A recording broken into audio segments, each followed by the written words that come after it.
Namaste students. We are in the lesson National Symbols. In today's class, we are going to see about the other symbols of our country. நம்ம கண்ட்ரியோடைய மற்ற சிம்பிள்ஸ்லாம் என்னென்னு பார்க்கலாமா? National flag பற்றி உங்களுக்கு தெரியும்ல, try colour flag நம்மளுடைய தேசிய கொடி. The tri-color flag is our national flag. The three colors of the same width are the arranged horizontally. இங்கே பார்த்தீங்கன்னா தெரியும். முதல்ல எப்படி இருக்கீங்க? ஃபஸ்ட்டு ஒரு கலரு, அது என்ன கலரு? ஒரு சாஃப்ரான் கலர். அதுக்கப்புறம் ஒரு ஒயிட் கலர். அதுக்கப்புறம் என்னது? ஒரு க்ரீன் கலர் இருக்குது. நடுவில் அசோக சக்கரா இருக்குது. இது எல்லாமே சேம் விடத்தில் இருக்கும், ஒரே அளவில் இருக்கும். ஒன்றும் த saffron at the top represents valor and sacrifice. நம்மளுடைய வீரத்துக்கும் நம்மளோட தியாகத்துக்கும் தான் இந்த ஃபஸ்ட்டு கலர் கொடுத்துருக்காங்க, அந்த saffron கலர், அதை காவி கலர் அப்படின்னு சொல்லுவோம்ல, அதுதான். அடுத்து the green at the bottom represents the fertility and prosperity. அதாவது இந்த க்ரீன் கலர் கீழே இருக்கிறது நம்மளுடைய பசுமையை குறிக்கும், நம்மளோட வளர்ச்சியை குறிக்கும், செழுமையை குறிக்கும். அதுதான் அந்த colour. The white band between represents honesty, peace and purity. அந்த நடுவில் இருக்க அந்த ஒயிட் என்னத்தை குறிக்குதுன்னா ஹானஸ்டி, நம்மளோட நேர்மை, அமைதி, பியூரிட்டி நம்மளோட தூய்மை, இது எல்லாத்தையுமே குறிக்குது. The Ashoka Chakra or the wheel in the navy blue represents the truth and peace. Truth, உண்மையும் பீஸ், இது ரெண்டுத்தையுமே இந்த அசோக சக்கரா குறிக்குது.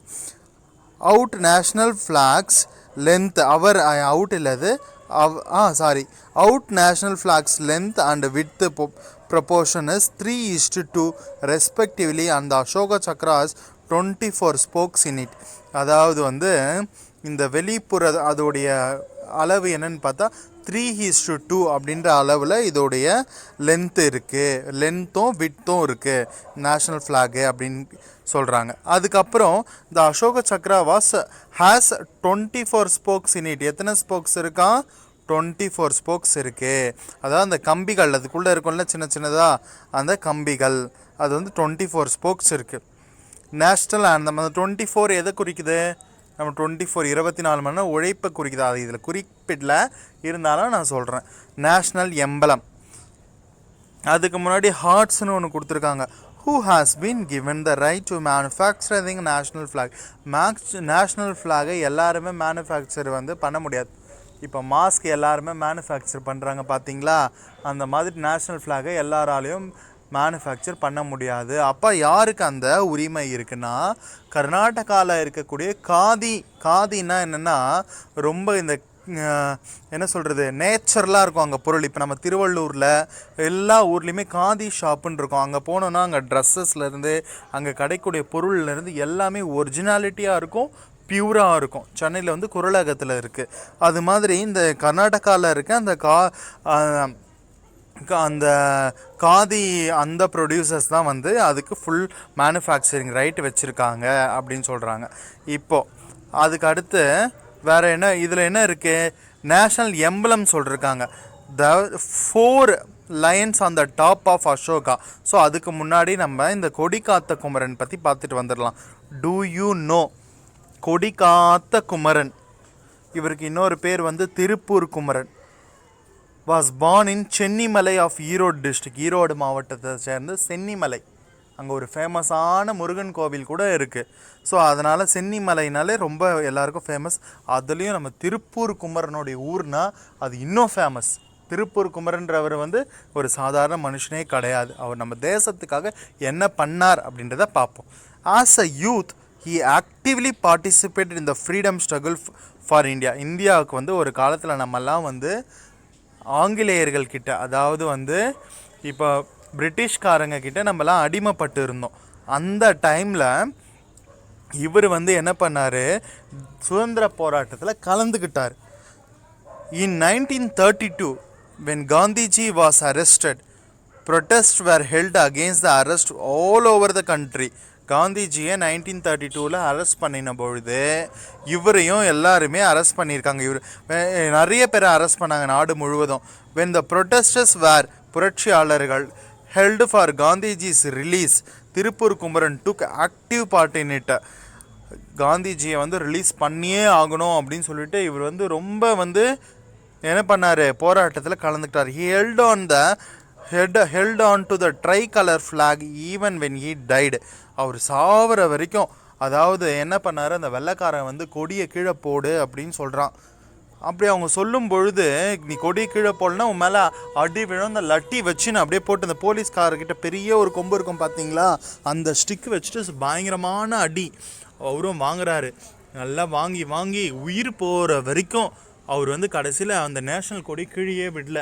அவர் இருந்தால் எனக்கு என் தேசம்தான் முக்கியம், எனக்கு என் நாடு தான் முக்கியம், எனக்கு அதாவது எனக்கு இந்தியா தான் முக்கியம் அப்படின்ற அந்த உணர்ச்சியோட, அது எல்லாருக்குமே வந்துடாது. தன்னோட உயிர் போகுதுன்னா என்னோட உயிரை விட என்னோட தேசம்தான் முக்கியம், அந்த கொடியை காத்தார் அவர்.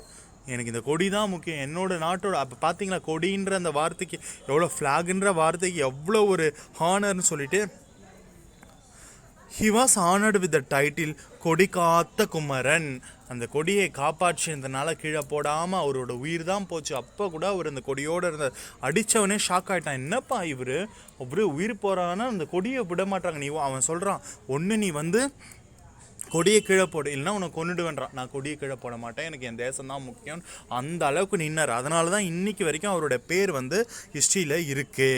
The government of India has released a postal stamp on his centenary year of remember Tirupur Kumaran sacrifice and the dedication of the nation. So நம்மளுடைய சென்ட்ரல் கவர்மெண்ட் என்ன பண்ணியிருக்கு, அவருடைய ஃபோட்டோ வந்து தபால் தலை, அஞ்சல் தலை வெளியிட்டு அவரை கௌரவப்படுத்தியிருக்காங்க.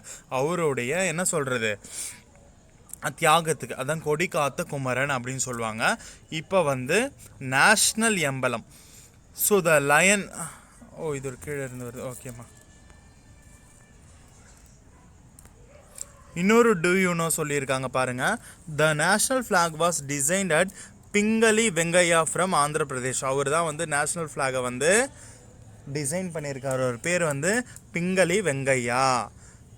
The first Indian flag was woven at Gudiyatham in Vellore district of Tamil Nadu. முதல் எந்த இடத்துல நெஞ்சாங்கன்னா குடியாத்தத்தில் இருக்கக்கூடிய, அதாவது வேலூர் டிஸ்ட்ரிக்ட் இருக்குல்ல, நம்மளுடைய ஒரு 2 டிஸ்ட்ரிக்ட் தள்ளி பக்கத்தில் தான் இருக்குது.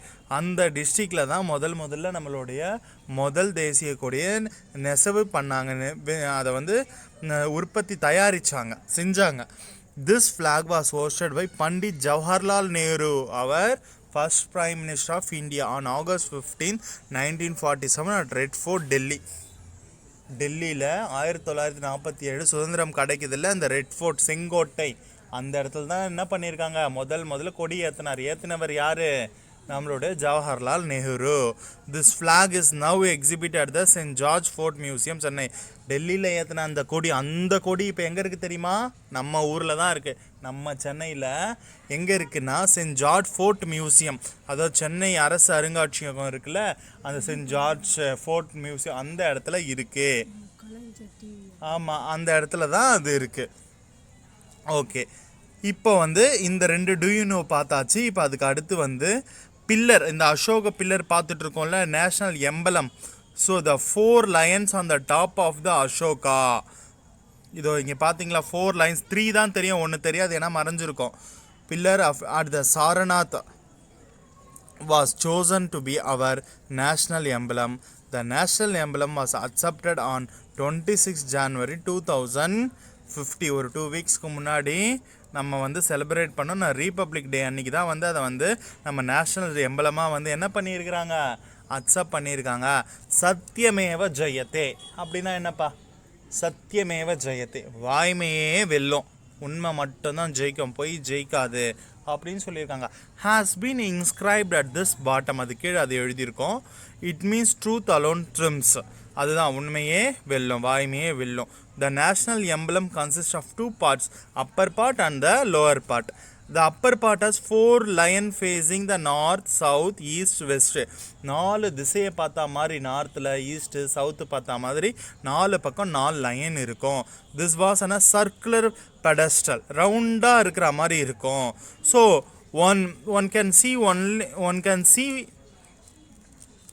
one can only see 3 lions at a time. நம்ம இங்கேருந்து பார்த்தோன்னா 3 லைன் தான் தெரியும், இன்னொரு லைன் பின்பக்கம் இருக்கும், ஸோ அது தெரியாது.